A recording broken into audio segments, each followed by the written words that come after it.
Hello and welcome to today's reading vlog. Today we will continue our story Hot Money from Reader's Digest Volume 2, 1988 edition with our pen purse for taking notes, and then we'll also keep up with our vocabulary games. My dictionary is here and here. And this week, we have a different setup that we'll be using going forward because this is much comfier, and I got it's just a setup like a seat. I can have a chair where I can lean back when I'm straining, and then this is my old, dusty, trusty bookshelf I've always had. This is much personal than the other one. So, how do you like this setup? How Anyways, let's continue with our reading. In chapter 7, we got to where they were investigating explosion had occurred at Quantum, the name of the house. Ian and Malcolm were safe. The whole family came to see the mess. The police took Ian's Malcolm's affairs much seriously and started investigating everyone else. So that is where we are. The plan Ian had was to send Malcolm abroad, to go along with the breeder's cup for his horse. That was to send Malcolm away while the investigation carried on, and nobody would be, like, none of the family members would be aware that Malcolm was no longer in the country. So, chapter 8. I drove unhurriedly to Epsom, but as soon as I let myself into my flat, I knew I wouldn't stay there. It was too negative, too empty, too boring. I had enjoyed being with Malcolm more than I had realized. I missed him already, and in the 11 days I had spent with him, I had developed a taste for spontaneity that made sitting around in my flat impossible. I closed it up and went down to the car park. My own car was there, but I took the hired one again. I set off in the overall direction of Quantum without really knowing where I was going. I felt an awful aversion to the task of searching the psyches of the family, but I ended up in a place from where visiting them all would be easy, the village of Cookham. I booked a room there in an old inn, friendly with dark oak beams and log fires. I phoned Norman West. He said apologetically that he had to stop working on our case, that there was nothing else he could do. Would like you to carry on working, I told him, and related what had happened to Quantum and very nearly to ourselves. So, could you traipse round again to ask what everyone was doing the day before yesterday between 3 p.m. and midnight? He was silent for an appreciable interval. Then he said, I don't know that it would be useful. Surely this time the police will make exhaustive inquiries.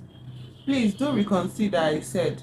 If the police go asking the family their movement and then you do also, I agree they won't like it. But if after that I too go and ask, they may be angry enough to let out things that could tell us one way or another. I heard him sigh and could feel his disinclination. Look, I said, just meet me somewhere. He gave my father and me summaries of what all the family were doing on those 2 days we asked about. But there must be more you could tell me. I don't mind doing that, he said. He knew the inn I was staying in and he would meet me in my room tomorrow, Sunday, at 7 p.m. I dawdled away Sunday, pleasurably enough.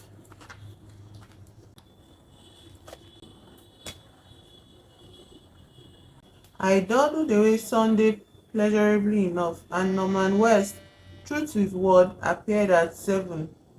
He sat down, opened the large envelope he was carrying, and pulled out some papers. I brought copies of my notes, he said. You find there is a definite pattern about the movement of your family, and at the same time, an absence of pattern. The murder of Mrs. Moira and the gassing of Mr. Pembroke both took place at about 5 in the evening, And at 5, almost all your family are habitually on the move. It's a time of day when it's easy to lose an hour or so without anyone noticing. Traffic jams, left work late, stopped for a drink. The list is limitless. That's why it's been almost hopeless establishing alibis. When there's no expectation of anyone arriving at a regular time, no one looks at the clock. I do understand, I said thoughtfully. The near accident at New Market was a bit different, he said, because it meant someone being away for a whole day. Assuming that Mr. Pembroke was followed from his hotel when he left at lunchtime, he cleared his throat. I thought it would be simple in those circumstances to discover which family member had been away all of that Tuesday. But in fact, it wasn't. Now, if the explosive device was planted at Quantum between 4 when the gardener usually left and 6 when he might have returned from Cheltenham, we're back to the 5 o'clock shadow, I said. He looked mildly shocked. It wasn't a laughing matter. I've no doubt the same pattern will be found. Couldn't you tell me now, I said, which Mrs. Pembroke got you to find Malcolm? I know all about your professional ethics, but after this bomb, can't you? Whose name was on the check? He sighed heavily and shrugged. The check never came. He looked at me somberly. I paid him then for his services to us. He rose wearily to his feet, shook my hand, and left me on my own with his notes. I began reading them. The eldest to youngest progression had been transposed, so it was Serena who came first.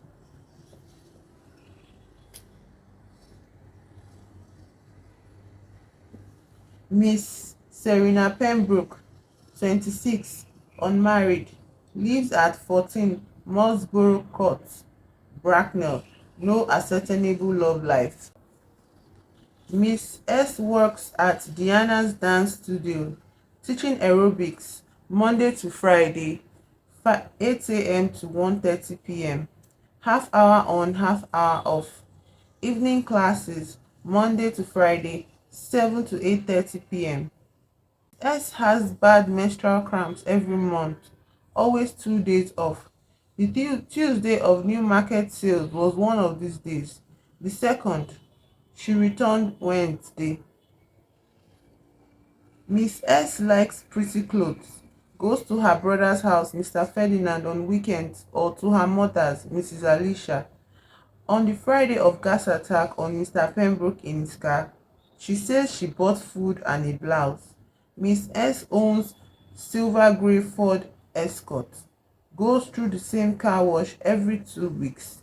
Car wash people corroborate, but can't remember exact date. Miss S says Mr. Ian must have killed Mrs. Moira because she took away both Mr. Pembroke and his inheritance. She says Mr. Ian must have tried to kill Mr. Pembroke for the money.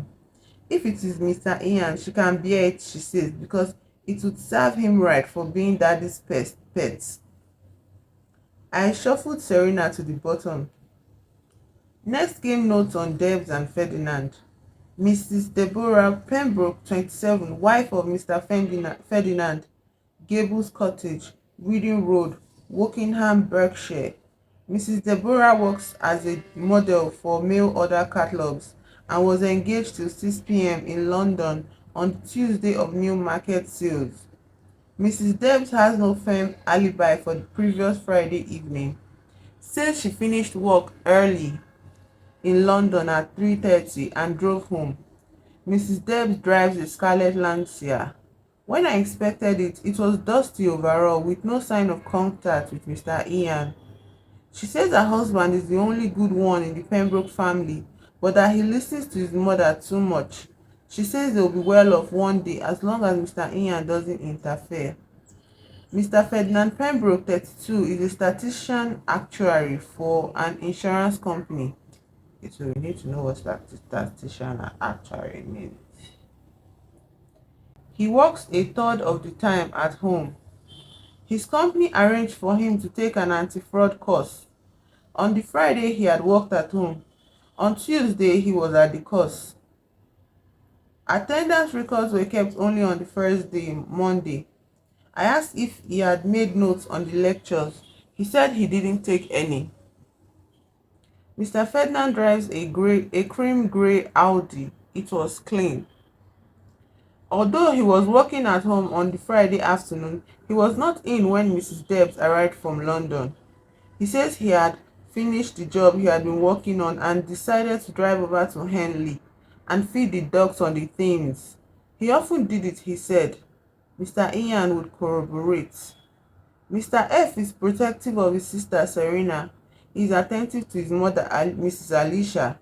He has ambivalent feelings about Mr. Pembroke and Mr. Ian. He liked them once, but he no longer trusts them. I stopped reading. I had no mental stamina left for the next session. I put all the notes into the envelope and ate some pub steak instead, and decided I would see the family in the age revised order Norman West had handed me. Easy ones first. Later that evening I telephoned Malcolm. He had arrived safely in Lexington, he said, and Dave and Sally Kanda were true blue cronies. Ramsey Osborne had flown down. He had had some new ideas for spending money, wicked chuckle, and sounded satisfactorily carefree.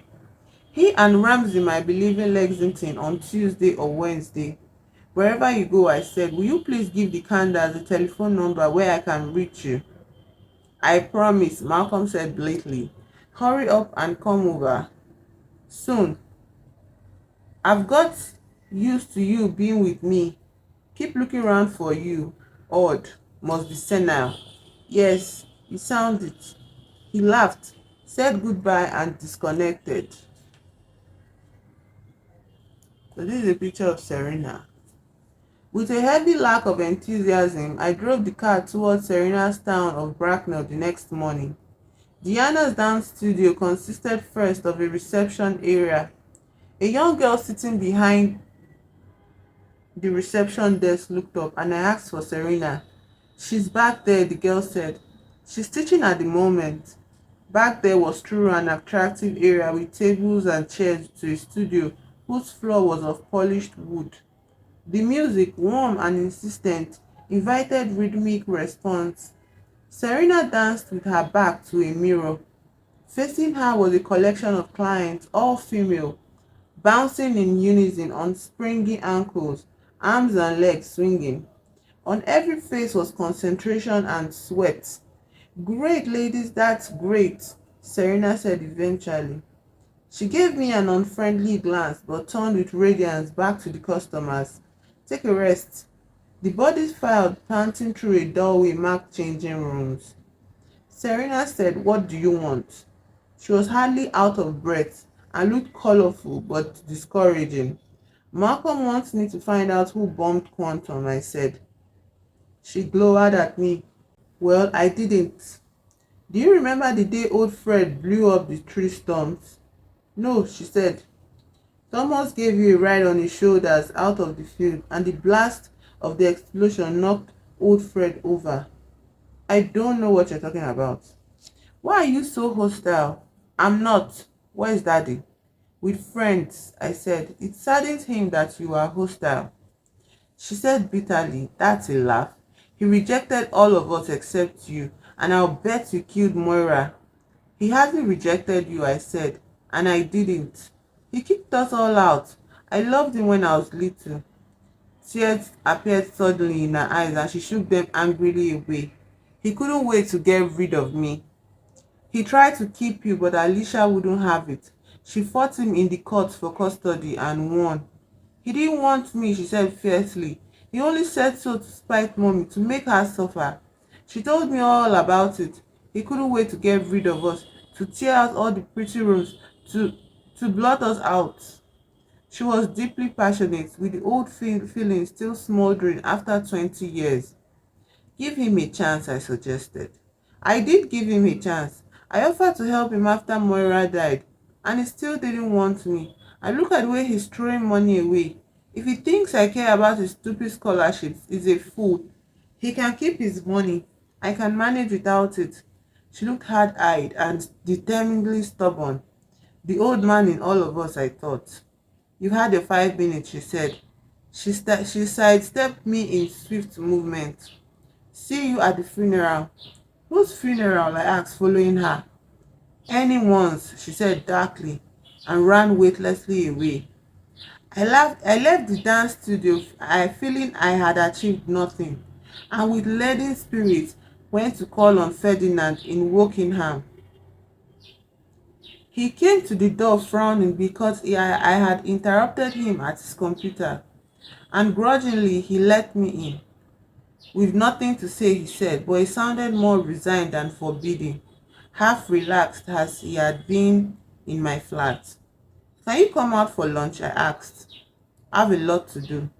Then in indecision, he said, all right. I drove us to a pub in the town center where I bought drinks and sandwiches. Look, I said, handing him his drink as we sat down. Malcolm wants me to find out who's trying to kill him. It isn't me, he said. He took a swallow, unconcerned. Do you remember old Fred blowing up the tree roots that time? When we were about 12 or 13? He said, yes, I do, he said slowly. But that's years ago. It can't have anything to do with the house. Why not? I asked. That bang made a big impression on us. The explosives expert working at Quantum asked if I knew what cordite was, and I remembered old Fred. Black powder in a box. Yes, it's still there in the tool shed. It wasn't used on the house. They are working now on it being a homemade explosive called Anfo. Ferdinand was visibly shaking, and after a minute said, I suppose I hadn't considered what it was. Do you know what Anfo is? I asked. He said no uncertainly, and I thought he wasn't being truthful. I needed to jolt him into being more positive, into being an ally. Malcolm's made a new will, I said. If he dies from normal causes, we all inherit equally. I paused and added an invention. If someone murders him, it all goes to charities.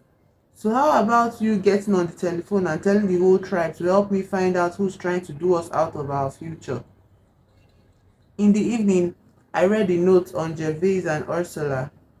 Mr. Gervais Pembroke, 34, lives with Mrs. Ursula at 14 Grand Street, Maidenhead. They have two daughters, 8 and 6, who attend private school. Mr. G is a stockbroker who commutes to the city firm of Wells, Gibson and Cathcart. He has flexible working hours. According to the firm's ladies receptionist, Mr. G sometimes returns from lunch, the worse for drink, and sometimes doesn't return at all. His alcohol problem is serious, my opinion, but not incapacitating. Two of Mr. G's partners says he's lost his nerve.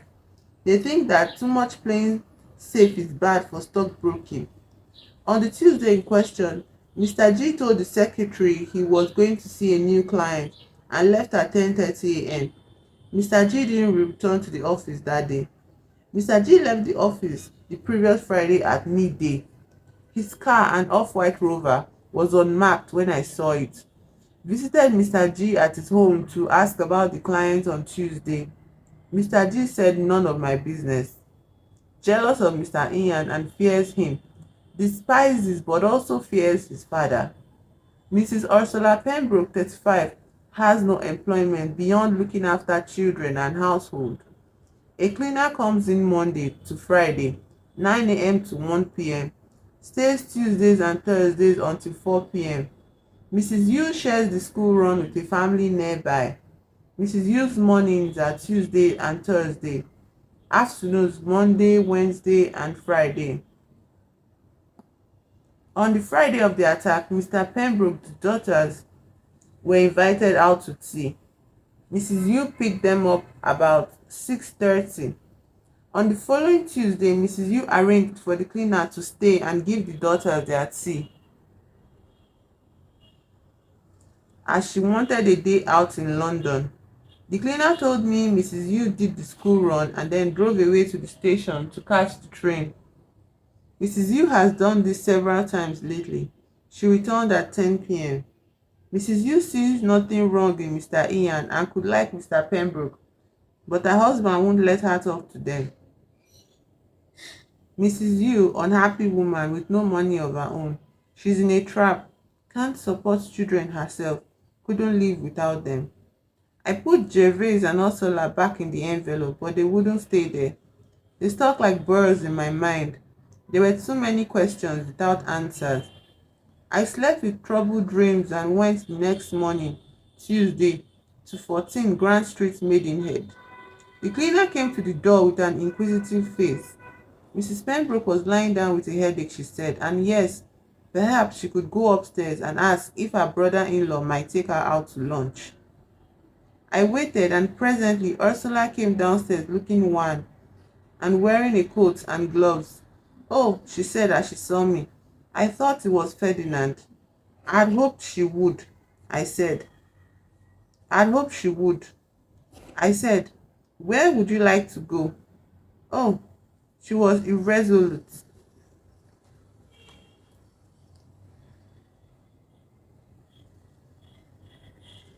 She looked back up the stairs and saw the cleaner watching interestedly from the landing.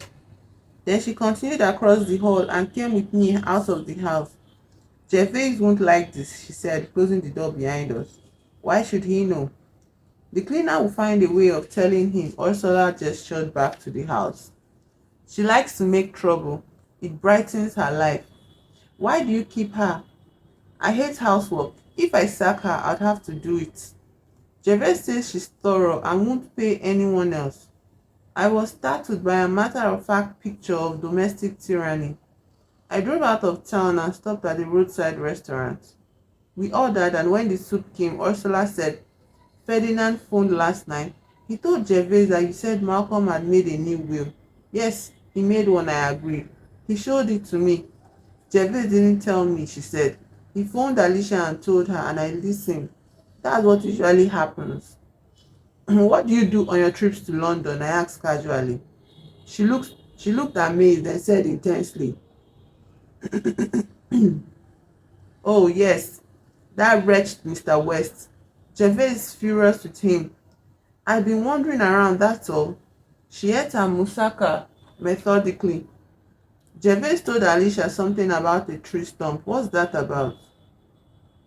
I explained about the cordite. She nodded but seemed undisturbed by the idea of explosives. We finished lunch, I paid, and we set off on the road back. Along the way, she said, "Alicia is ruining our marriage, do you know?" I murmured an assent. I had known Gervais for only 4 months when we got married. I didn't realize Alicia had twisted him from birth. She sets him against you all the time. She says you think you are much superior because you are legitimate. Gervais believes her.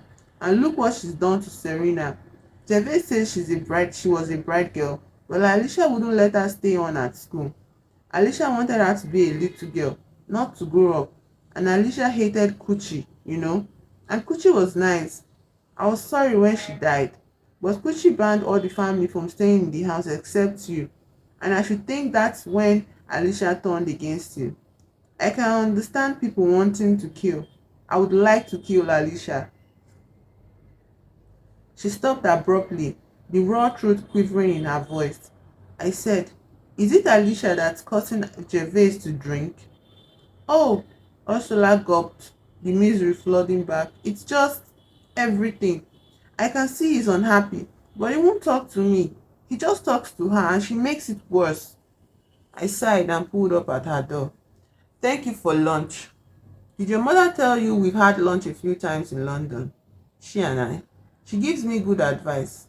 "I can't tell Gervais. He'll be furious." I nodded. "Joyce told me you were friends." She gave me a wan smile and got out of the car. She waved as she opened her front door. I waved back and drove away. I couldn't face going to see Alicia that day. I didn't think her physically capable of carrying Malcolm while he was unconscious, and I didn't think her efficient enough to construct a bomb. Good enough reasons for avoiding something I wanted to do as much as jump into a crocodile-infested swamp. I didn't want to talk to Gervais either, but that couldn't be as easily avoided. I drove back to Grand Street in the early evening. Gervais came immediately to the door, looking inhospitable and carrying a tumbler half filled. "You'd better come in, I suppose." He was grudging but pointed me to the room he had left. Do you want a drink? Yes, please. He poured from a scotch bottle into a duplicate tumbler and handed me the glass. Ferdinand told me about Malcolm's new will. He said with annoyance, it's ridiculous putting in that clause about being murdered. What if some random mugger bombs him off? A random mugger is unlikely. A paid assassin might not be. Gervais said, that's rubbish. Who killed Moira? I said. Who tried 3 times to kill Malcolm? How should I know? It's for the police to find out. He drank. Where is he now? He wanted to be away from the family, I said neutrally. But he's with you. No, not anymore. He seemed to relax a little at the news. Did you quarrel again? He said hopefully. We were still standing in the center of the room, as the offer of a drink hadn't extended to a chair also. We haven't quarreled, I said. Do you remember when old Fred blew up the tree stump? This is Gervais and Ursula. He found no difficulty in the change of subject. Ferdinand said you'd ask that. He said, yes, of course I remember. You're not trying to make out that I blew up the house, are you? His anger, always near the surface, stoked up a couple of notches. No, I said calmly. Gervais said, will Malcolm ante up anything before he dies? Gervais was the biggest of all Malcolm's children. He looked a strong, successful man, and his voice was, as usual, loud and domineering. But there was an odd sub-note of desperation. Norman West's notes, which cycled themselves, lost his nerve. Too much playing safe is bad stuff broken. Gervais, who had seemed comfortably fixed, might all of a sudden not be. I answered the words of the question, not the implication. I did ask him to. He said he would think about it. Bloody old fool, Gervais said violently. He's playing games with us, chucking the stuff away to spite us. I could strangle him. He glared at me. It's you that got him to buy horses. He wouldn't have thought of it on his own. 2 million guineas for a four-legged nothing. He's raving mad. He can afford it, I said. I think he's very rich. Think? Gervais grew even angrier. How do you know he isn't flinging away every penny? I'll find a way of stopping him. When Malcolm fled to Cambridge, I said quickly, did Alicia tell you where he was? Did you telephone his hotel there? He hardly listened, but suddenly stretched out his free hand and plucked my half-full glass from my grasp. Get out of here. I'm fed up with your sneers. You've always weaseled into Malcolm's good books and set him against us, and he's blind and stupid about you. Go on, get out. He stepped further. He stepped forward, one hand in a fist. Yet you still want me to plead your case, I said, standing still. His mouth opened, but no words came out. Alicia tells you lies, I said. I've never set Malcolm against you. You hit me now and I might think of it. If you want me to try to get him to cough up, put that fist down. After a long pause, he turned his back on me. Goodbye, I said, and I let myself out the front door quietly. Back at Cookham, I telephoned to Sally Kanda, Malcolm's co-host in Lexington. Malcolm had gone to Stamford, Connecticut with Ramsey, she said. Yes, of course she had Ramsey's phone number. She read it out to me. I thanked her and tried Connecticut. Ramsey and Malcolm were out. I asked the woman who answered the phone to tell Mr. Pembroke that his son Ian had phoned, but that there was no special news. I went to bed and in the morning called Superintendent Yale. Where is your father? He asked immediately. I don't know. He made a disbelieving grunt. What time could you meet me at Quantum? Mr. Smith says there's something to see. That's the end of chapter 8. Honestly, I feel so comfortable with this setup, and even reading felt easier this time. You know, reading felt so much easier um, this time today, because probably because of my comfortable chair and pillow, that I'm resting on or I'm leaning on, and yeah, it was just very very comfortable here. um I know that there was a lot of street sounds, like um the noise of traffic and all, but There is not so much, talking, so I'm no longer in a place where the neighbors' conversations can carry over, and that blasted rooster that's always crowing at every 20 minutes of the day. Like, why are you crowing?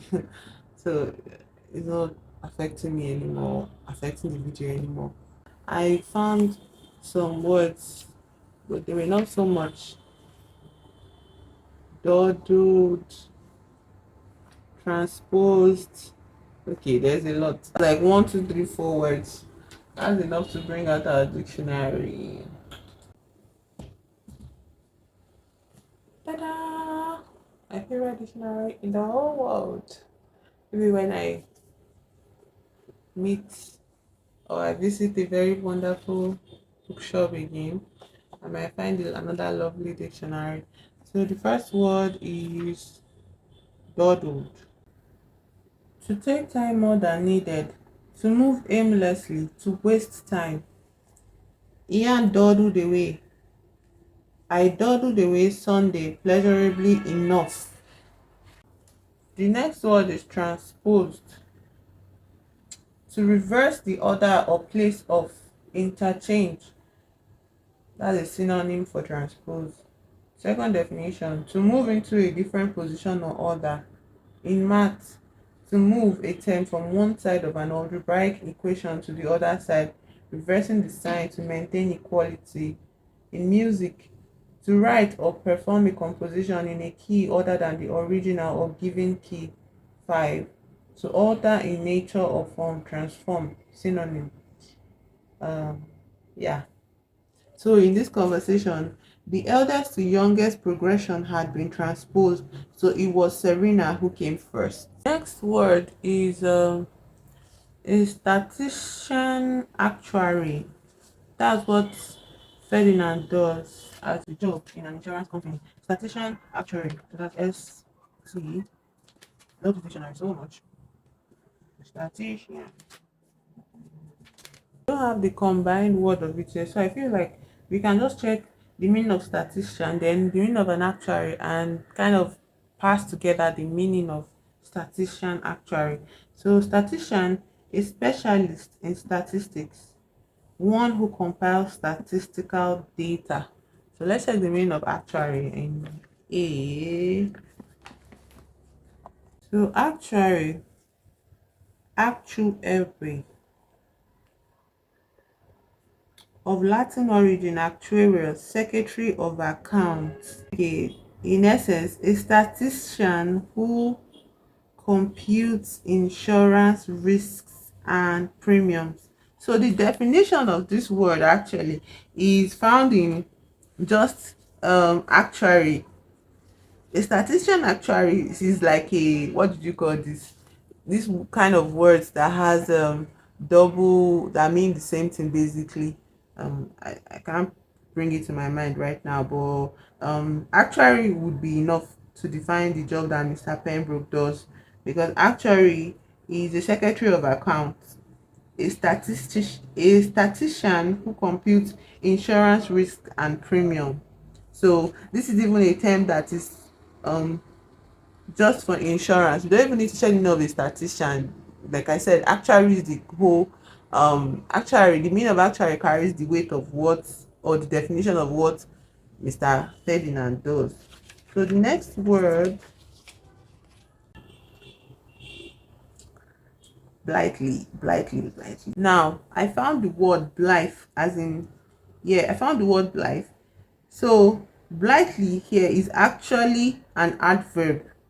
So we can find the meaning of blithely from the word blithe, because blithely is an adverb. So definition of blithe, filled with gaiety, cheerful. Second definition, carefree, casual.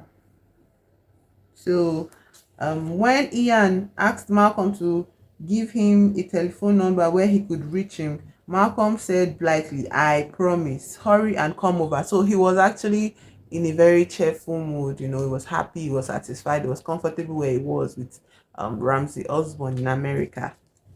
So is that all our words for today? Yeah, we still have one, irresolute. I feel like we can pass together the meaning from context, but I want to have a definite meaning. Irresolute, lacking in resolution. Indecisive is a synonym. So lacking in resolution in context.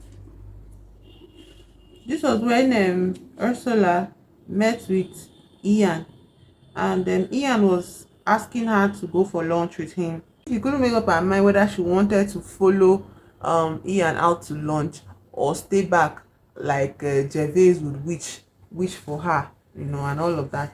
So, another one, moussaka. I'm sure this is a food item. This is something she ate her moussaka methodically. So, just check for the meaning of moussaka. I'm not sure it's here, but let's try. It's Yale. Ah, God, I love this dictionary. Moussaka is Greek, a Greek dish made of layers of ground beef or lamb and sliced eggplants topped with a cheese sauce.